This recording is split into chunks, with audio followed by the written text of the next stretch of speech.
Deus, a graça de nosso Senhor Jesus Cristo e as consolações do Espírito Santo estejam com todo o povo de Deus. Amém? Pois bem, meus queridos, nós já cantamos, nós já oramos, agora é hora de louvarmos a Deus através da leitura da palavra dele. E para a nossa reflexão dessa noite, gostaria que os irmãos abrissem as suas Bíblias no livro do profeta Jonas, capítulo 1.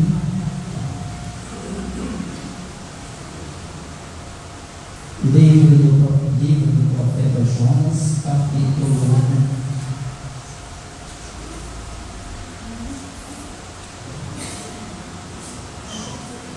Ao terminarmos de fazer a leitura, não feche a sua Bíblia, porque nós vamos trabalhar o texto.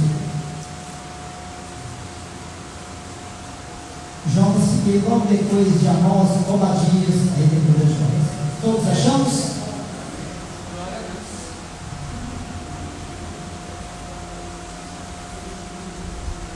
Tem gente que não achou, não.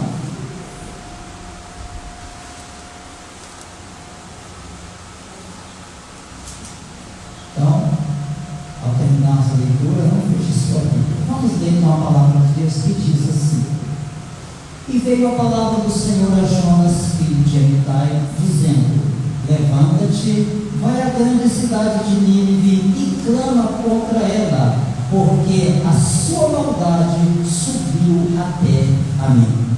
E Jonas se levantou para fugir de diante da presença do Senhor. Só que aí.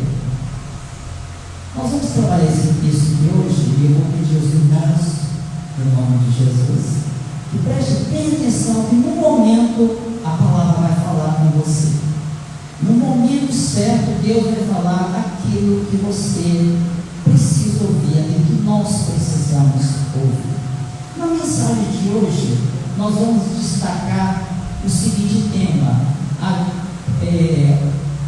o risco que uma pessoa corre de fugir ao fugir da presença de Deus. Mas, vamos entender direitinho o texto. O profeta, a história de Jonas já é bem conhecida por muitos. E a maioria das pessoas, principalmente até crianças, conhecem a história de Jonas. Mas nós vamos trabalhar aqui o perigo de fugir da presença de Deus. Mas quem era Jonas? Vamos entender direitinho. Jonas não era qualquer um. Jonas, ele era o profeta. Ele era enviado de Deus. Naquela época do povo de Israel, as três pessoas mais importantes que existiam eram o rei, o profeta e o sacerdote. O rei é aquele que reinava, aquele que dava as diretrizes, aquele que tomava conta da nação. O sacerdote é aquele que ministrava no templo. O profeta é aquele que recebia o recado de Deus e transmitia tanto para o sacerdote como para o rei ou para o povo. Então o profeta não era qualquer um. O profeta era uma pessoa de destaque. Ele era uma pessoa que tinha conhecimento, ele tinha informação vinda de Deus. Ele tinha sabedoria, ou melhor, ele tinha autorização de Deus para proclamar a palavra do próprio Deus. Então, quando o profeta falava, todos ouviam. Até o rei, vários reis daquela época, consultavam o profeta. Nós vemos o rei Davi consultando o profeta várias vezes. E quando ele tinha dúvidas sobre o que fazer e como fazer, ele consultava o profeta. Ele falava: fala com Deus para ver o que eu devo fazer. E o profeta recebia de Deus o recado e passava para o rei. Então o profeta, ele era uma pessoa que tinha autorização de Deus. Ele era um homem preparado por Deus para entregar a mensagem. E dessa forma nós vemos aqui que Jonas era o profeta da época. Mas o profeta recebe a autorização de Deus, recebe a ordem de Deus. Veio a palavra do Senhor, profeta de Jonas, dizendo: levanta-te, vai à cidade de Nínive e clama contra ela, pregue contra ela, porque a maldade daquele povo subiu até a mim. Está me incomodando. Imagina Deus falando isso para o profeta, e o profeta mais depressa, o que ele faz? ele levantou para fugir de diante da presença de Deus. Escolheu o mau caminho. E o interessante é que o profeta conhecia a lei, o profeta conhecia a Deus, o profeta não era simplesmente uma pessoa qualquer. E o próprio salmista no Salmo 139, quando ele fala assim: o Senhor sonda e conhece os corações, ele conhece o nosso deitar, o nosso levantar. Antes que a palavra venha à nossa boca, o Senhor já conhece. Antes que o pensamento venha à minha mente, o Senhor já conhece o pensamento, o meu pensamento, o nosso pensamento. Como que Jonas, um homem cheio de inteligência, um homem preparado, sabendo da onisciência de Deus, sabendo da grandiosidade de Deus, decide fugir da presença de Deus? É onde a gente pensa, né? Ontem, em certas horas que nós fazemos certas coisas, que a gente às vezes pensa: eu ainda faço isso ainda? Eu ainda cometo tal erro? E Jonas cometeu o erro de fugir da presença de Deus. Existem muitas pessoas hoje que estão fugindo da presença de Deus. Muitos estão fugindo da presença de Deus. Mas graças a Deus que aqui hoje, nessa noite, tem um grupo de pessoas que resolveu estar na presença de Deus. Amém? Então existe, mas a maioria, um grande número de pessoas estão hoje fugindo da presença de Deus. Fugir da presença de Deus tem vários significados. Pode ser um momento de prazer, uma noitada de prazer. Muitos homens e mulheres estão amargando tristezas, misérias das suas vidas por causa de um momento de prazer que teve há muito tempo atrás. E isso é bem interessante pensar sobre isso. Momento de prazer. E muitos falam: eu sou novo demais para andar na presença de Deus, eu tenho que aproveitar a minha vida. O outro fala: eu não tenho tempo, eu tenho que aproveitar a minha vida da melhor maneira possível. E ele acaba pensando que aproveitar a vida é fugir da presença de Deus. E nós temos esses dias agora, né? No Brasil, né? Uma festa chamada Carnaval. E muitos estão fugindo da presença de Deus.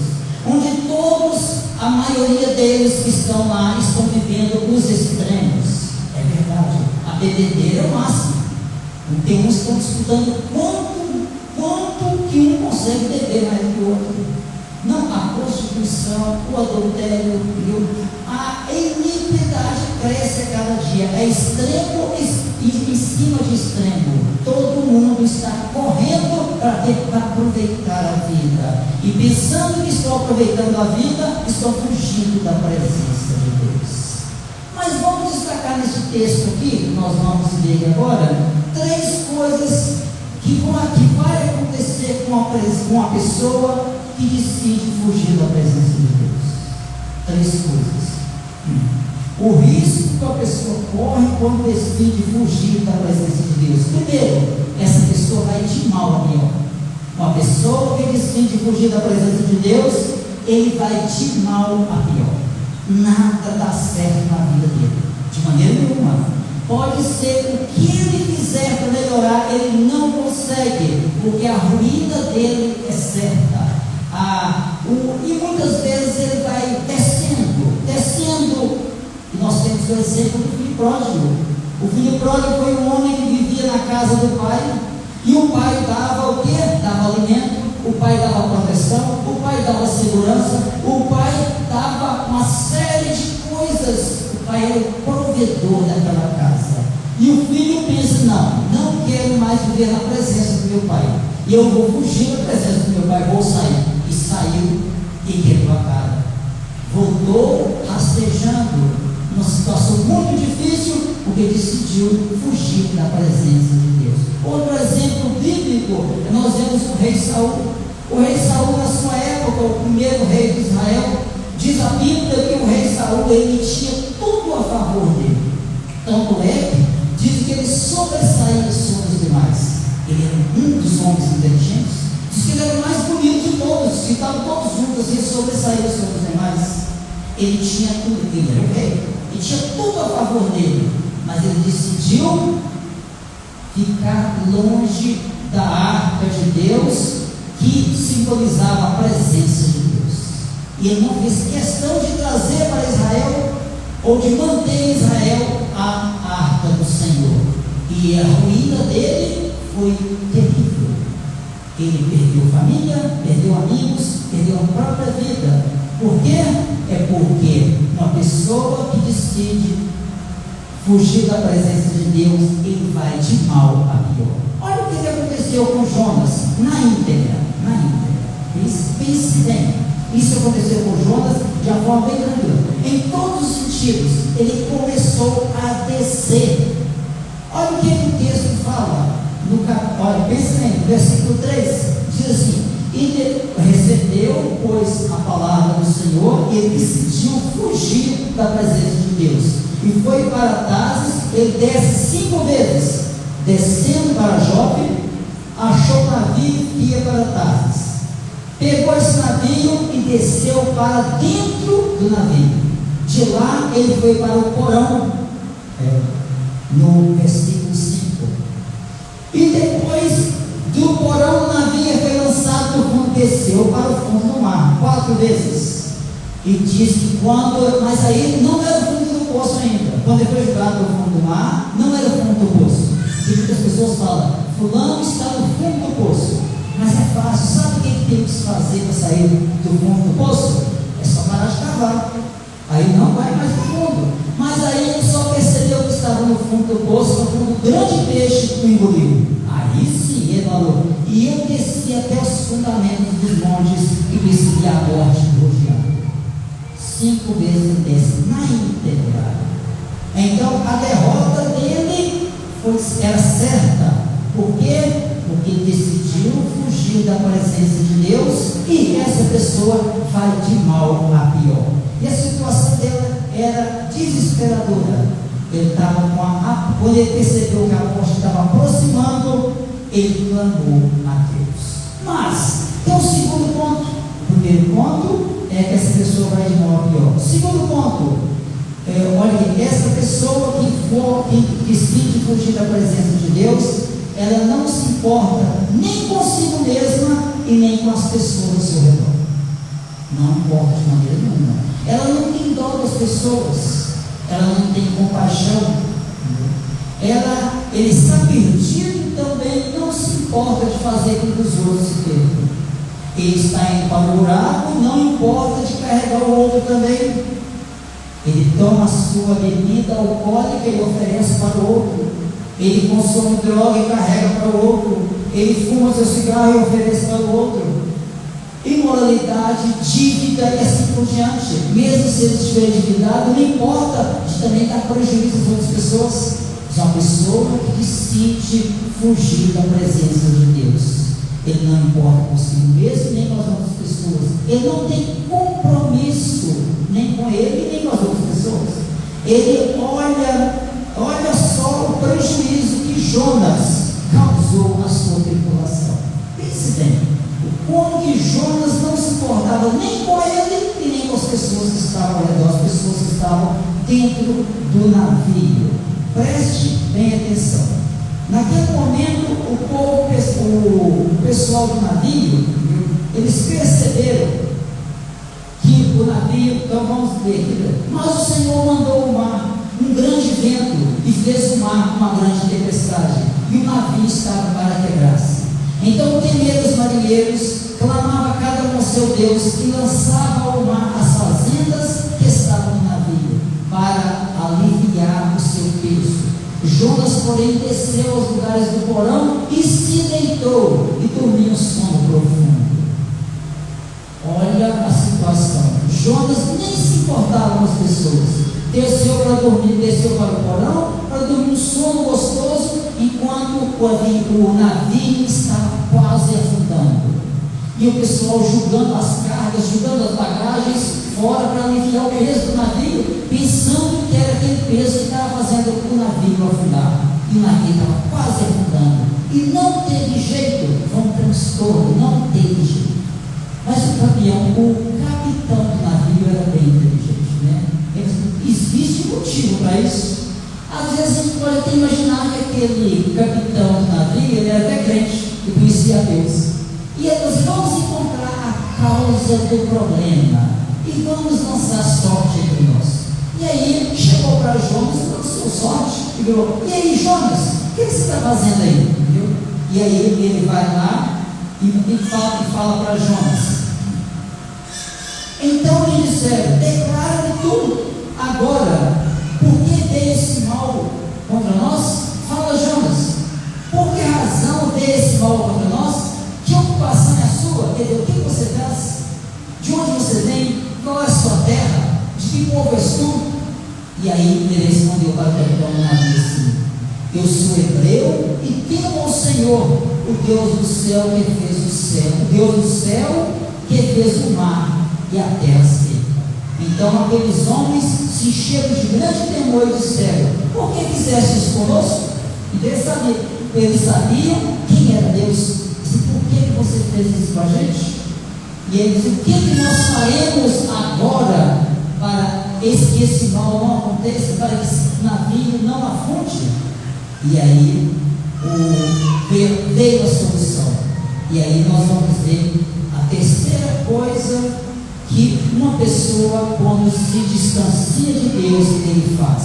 Ele se torna uma pessoa irresponsável e nem assume as consequências do seu próprio erro. Ele se torna totalmente irresponsável, não assume de maneira nenhuma. Olha o que Jonas fala. Você pode, olha, Jonas vira, ao invés de ele pular na água, não, a irresponsabilidade é tão grande que ele fala dessa forma assim: e disseram: o que faremos nós para que o mar se acalme? E ele fala, e ele disse: levantai-me e lançai-me ao mar, e o mar se aquietará, porque eu sei que é por minha causa que sobreveio essa grande tempestade. Olha a irresponsabilidade de Jonas. Ele poderia ter se lançado ao mar, mas nem para isso ele serviu. Então vocês me peguem e me joguem na água. Isso é que é irresponsabilidade. Não ter iniciativa para pular na água. Então isso acontece quando a pessoa resolve desafiar o Criador. Ele resolve se rebelar contra o Deus soberano. E aí, com receio, lançaram Jonas na água e o mar se acalmou. Veio a paz, veio a tranquilidade. A tranquilidade se fez presente e eles ficaram livres daquele encosto. Você ouviu essa palavra? Já? Daquela coisa ruim que estava no navio. Jonas era a coisa ruim que estava no navio. E aí, naquele momento que jogaram Jonas pegou e aí o mar se acalmou, todos se sentiram bem, tranquilos, e aí tudo ficou normal. Mas tudo bem, e você que está me ouvindo nesta noite? Será que você não está também querendo ficar livre de algum peso ou de uma coisa ruim? Será que tem alguma coisa trabalhando na sua vida? Pode ser várias coisas. Talvez não seja uma pessoa, ou pode ser, talvez seja simplesmente um desejo, seja alguma coisa que está trabalhando a sua vida. E essa coisa precisa ser jogada fora, já, para que você possa ter paz, possa ter tranquilidade. Vale lembrar que essa mensagem é para nós hoje que estamos aqui, não é para o irmão que não veio.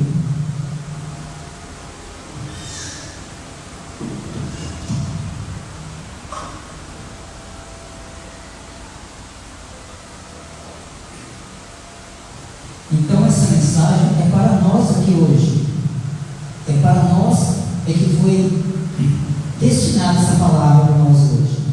Talvez você que está aqui hoje, não sei, se distanciou da presença de Deus, ou talvez você é que é o peso ruim na vida da outra pessoa.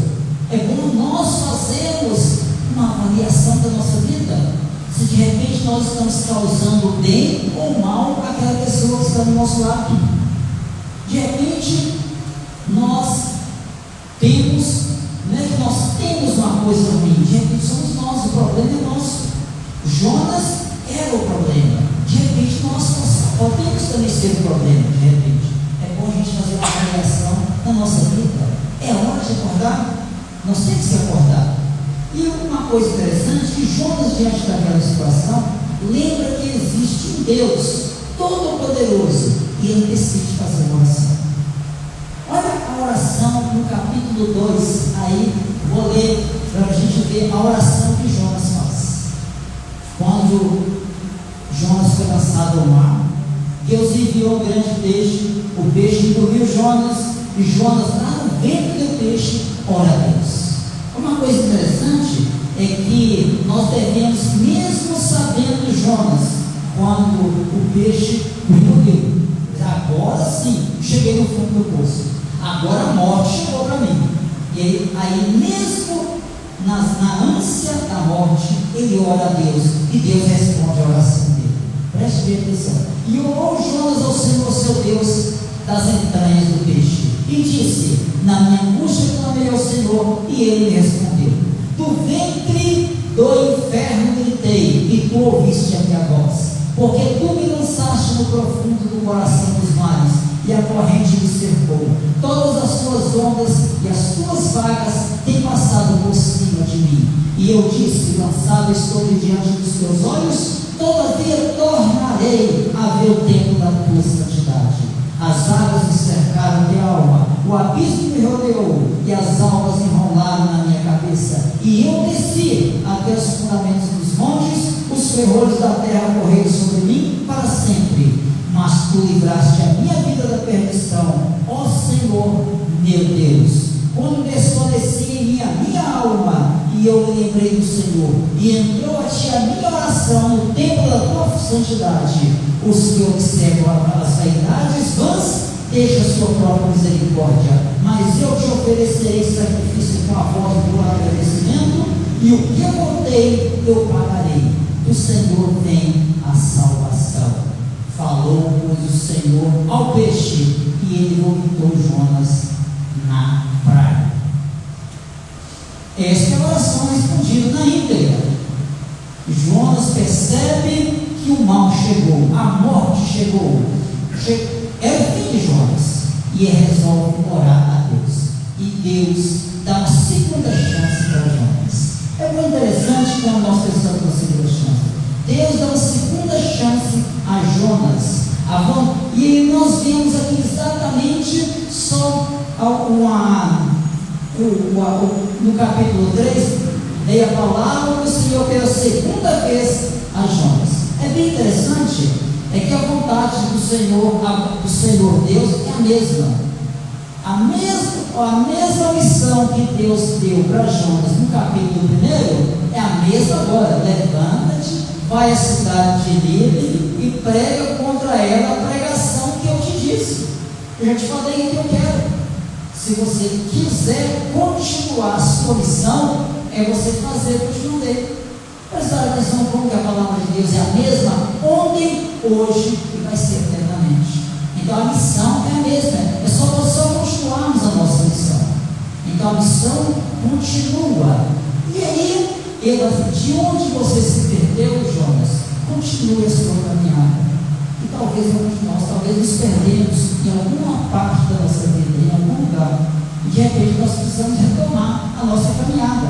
É só lembrar de onde a gente tropeçou e retomar a caminhada, não é verdade?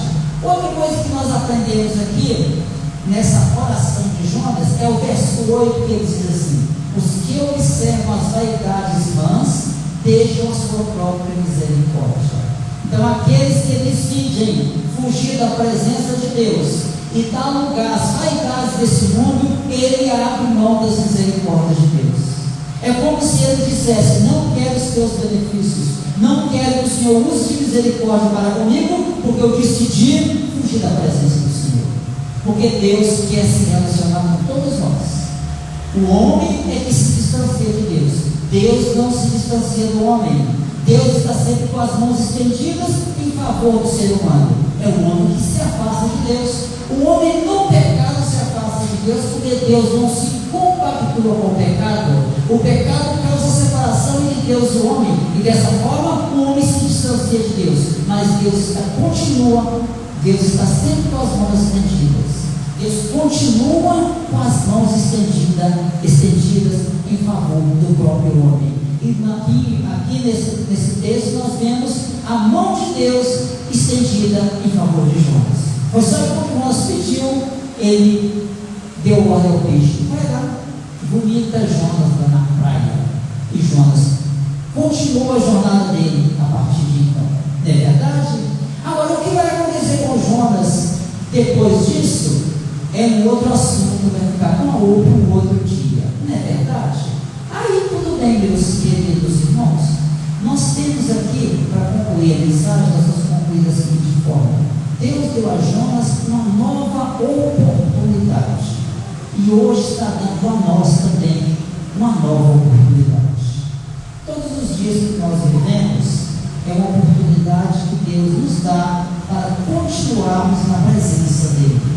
É um aprendizado que nós temos para não fugirmos da presença dEle.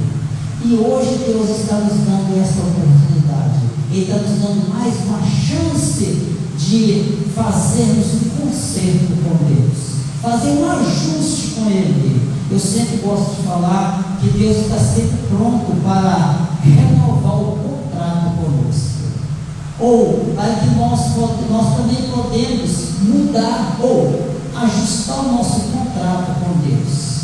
De repente, naquela cláusula que nós estamos precisando de correção, a gente ajusta essa correção, e Deus vai entender tudo aquilo que nós pedirmos. Todas as vezes que Deus nos dá uma oportunidade para nós melhorarmos, para caminharmos com Ele, é como se Ele quisesse nos aperfeiçoar dia após dia. Nós podemos nos aperfeiçoar de acordo com a palavra de Deus. Cada dia nós vamos melhorando. Quantas pessoas não tiveram essa oportunidade? Sabia que hoje o sol nasceu para nós, e o sol não nasceu para muitos. Muitos se foram hoje, muitos se foram essa noite, não tiveram oportunidade de se aperfeiçoar hoje, porque foram embora, e Deus está nos dando essa oportunidade hoje. Eu gosto até de falar uma coisa interessante. Imagina um celular. Eu estava outro dia, batendo papo e vendo direitinho como que é os lançamentos dos celulares, né? Faz de conta que nós somos um aparelho. E nós somos o melhor. Nós somos um iPhone, tá vendo? É o mais caro, não é isso? Pois é. Todo ano a Apple, a empresa lá, lança um, não é verdade? Se eu não me engano, acho que é mês de setembro. Eles lançam, todo ano eles lançam. O ano passado lançaram, se eu não me engano, 16, é isso? Acho que 16 é o último que foi lançado. E cada aparelho que é lançado, ele é melhor do que o anterior. Então o 16 é melhor do que o 15, o 15 é melhor do que o 14, o 14 é melhor do que o 13, e assim sucessivamente. Então cada versão nova é um aperfeiçoamento. Ele vai melhorando, e vai agregando valores. Nós somos da mesma forma. Cada dia que Deus nos dá, Ele nos dá a oportunidade de melhorarmos. Nós hoje temos que ser uma versão melhor do que fomos ontem. Aquilo que fazíamos ontem de errado, não vamos fazer hoje. Aquilo que vamos fazer amanhã tem que ser melhor do que fizemos hoje. Isso se chama aperfeiçoamento. Só tem uma diferença, é que o celular novo, quando ele é lançado, não é isso? Ele vem com uma carcaça nova, película nova, uma capinha nova, tudo novinho, né? Nós não. Nós temos que ser aperfeiçoados nessa carcaça aqui mesmo. Alguns com dores aqui, com dores ali, com arranhões aqui, arranhões ali, porque a vida faz isso com a gente. A vida machuca, as tribulações da vida machucam de todo jeito, e cada um carrega o seu, vamos falar, a sua ranhura. Tem uns que carregam até cicatrizes, outros carregam sequelas dessa vida, mas é nessa carcaça, é nesse corpo que Deus nos deu, que a própria palavra diz: então aceitarmos Jesus, esse corpo se torna o templo do Espírito Santo. Esse templo do Espírito Santo é que tem que ser aperfeiçoado dia após dia e ser melhor, porque Deus nos dá hoje uma nova chance de conserto, de melhora, da mesma forma que deu uma segunda chance para Jonas. Amém? E nós estamos aqui hoje e nós temos acesso direto ao Pai através de Jesus. Então, nós temos que usufruir desse benefício. Nós temos um benefício que é o acesso direto a Deus. Há muito tempo atrás, na época de Jonas, nem todos tinham acesso a Deus. Eles pediam que alguém, que o sacerdote fizesse sacrifícios, que o sacerdote fosse a ponte de acesso entre o homem e Deus. Mas depois veio Jesus, na plenitude dos tempos, no tempo certo Jesus veio, e Jesus agora é o mediador entre você e Deus. Ele é o mediador entre o ser humano e Deus, e nós temos acesso direto a Deus através de Jesus. Então nós vamos usufruir deste benefício hoje. Nós vamos orar agora, mesmo assentados. Gostaria que você curvasse a sua cabeça, e você vai orar agora em seu favor. Ora por você mesmo e faça um novo concerto com Deus. Ajuste a sua vida com Deus. Da mesma forma que Jonas orou a Deus, e Deus respondeu a oração dele imediatamente, porque Deus, Ele está vivo e Ele está trabalhando em nosso favor. Acredite que Deus está trabalhando a seu favor nesta noite, e peça, curva a sua cabeça e ore a Deus neste momento.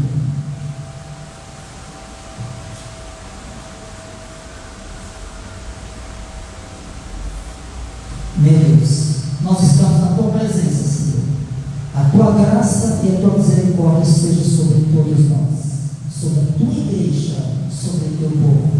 Neste momento, Pai, que nós ouvimos a Tua palavra, nós meditamos a Tua palavra, nós sentimos que o Senhor falou conosco e que o Senhor falou aos nossos corações. Pedimos o Senhor no nome de Jesus, pedimos um acesso a Ti em nome de Jesus. E neste momento nós colocamos, meu Deus, diante de Ti as nossas necessidades.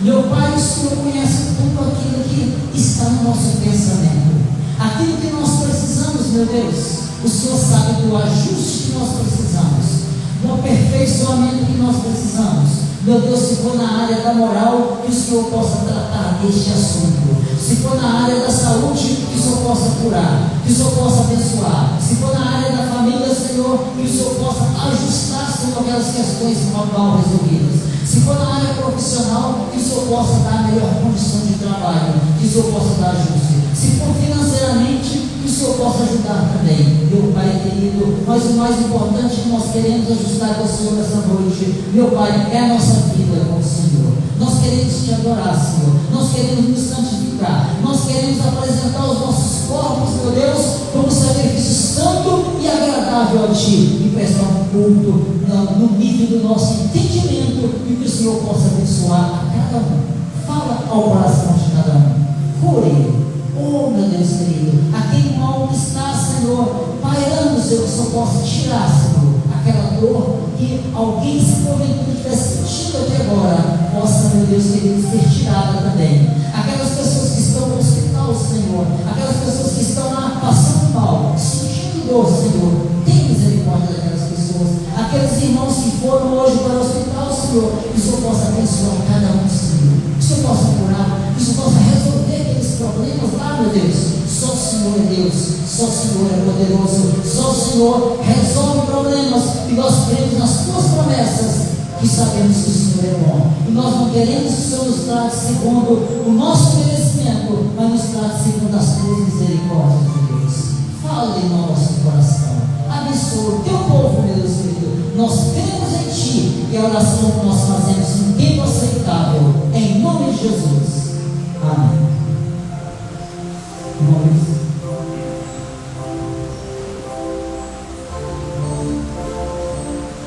Que alegria poder receber uma palavra dessa, uma palavra de renovo, uma palavra que venha mexer com cada um de nós.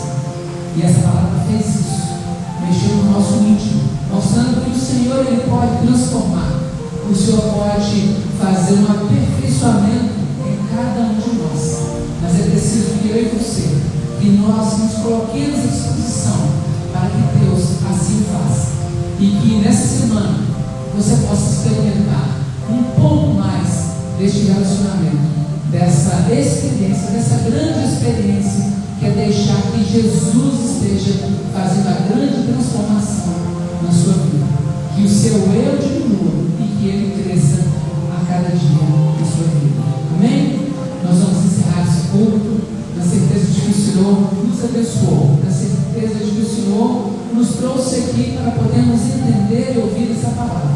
O irmão Cláudio vai estar na porta para poder receber o seu carinho, o seu abraço. E eu quero que você tenha uma semana de vitória, uma semana abençoada, e que você também seja um abençoador de vidas, que através de você pessoas possam também ser abençoadas em nome de Jesus. Que Deus nos abençoe, que Deus nos guarde e que nós estejamos prontos para, ao longo dessa semana, na quarta, na quinta e aí no próximo domingo, estarmos aqui na casa do Senhor para louvar e agradecer o teu nome. Que Deus abençoe, que Deus nos guarde e que assim Ele nos proteja em nome de Jesus.